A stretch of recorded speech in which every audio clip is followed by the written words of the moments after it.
হযরত শাহজালাল রহমাতুল্লাহ আলাইহির মাজারের দান বাক্সের প্রাপ্ত টাকা গণনায় আপনারা দীর্ঘক্ষণ গণনায় অংশ নিয়েছেন।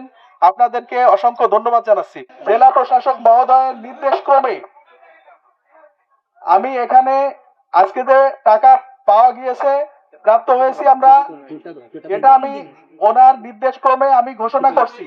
আমি মোহাম্মদ সজল মিয়া, ওয়াকফ অডিটর, সিলেট জেলা।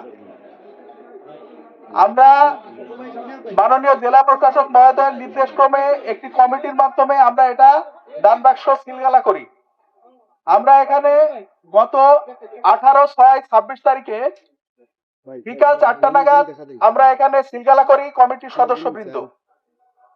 এটা আমরা খুব তাৎক্ষণিকভাবে এটা সিদ্ধান্তের প্রেক্ষিতে আমরা 22/6/2026 তারিখে আমরা 2টা নাগাদ জোহরের নামাজের পরপরই আমরা এটা খুলি মাননীয় জেলা প্রশাসক মহোদয়ের নির্দেশ ক্রমে।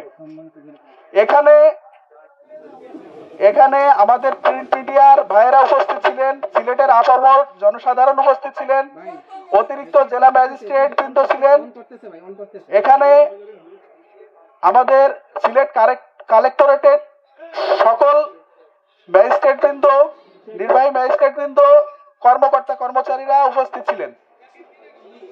তো আমরা যে মোট পিতলের 3টি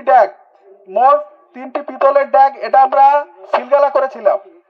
এছাড়া মহিলা ইবাদতখানার একটি ছোট দান বাক্স এটা আমরা সিলগালা করেছিলাম।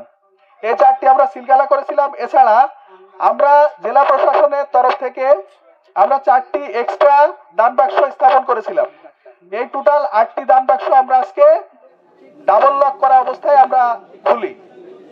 তো এতে মোট প্রাপ্ত টাকা হচ্ছে 17 লক্ষ নগদ টাকা, 17,65,549 টাকা। আলহামদুলিল্লাহ, 17,65,549 টাকা। এছাড়া আমরা স্বর্ণালঙ্কার পেয়েছি 7 আনা স্বর্ণালঙ্কার পেয়েছি। আমরা এটা আমাদের যে স্বর্ণকার আছে তাকে দিয়ে আপনাদের সামনে আমরা এটা পরিমাপ করেছি, সবগুলো টুকরা আমরা 7 আনা স্বর্ণ পেয়েছি। এছাড়া সৌদি রিয়াল 5 রিয়াল করে আমরা 2টা টাকা পেয়েছি, সৌদি রিয়াল পেয়েছি 2টা। এটা আমাদের হযরত শাহজালাল রহমাতুল্লাহ আলাইহির নামে সোনালী ব্যাংক কর্পোরেট শাখায় আমরা এই টাকাটা হযরত শাহজালাল রহমাতুল্লাহর মাজার হিসাবে এটা এখন জমা প্রদান করা হবে। ধন্যবাদ। আপনারা এতক্ষণ ধরে অধীর আগ্রহে ছিলেন। সিলেটবাসীর দীর্ঘদিনের দাবি। প্রাপ্ত টাকা 17,65,549 টাকা, নগদ টাকা 17,65,549। ধন্যবাদ।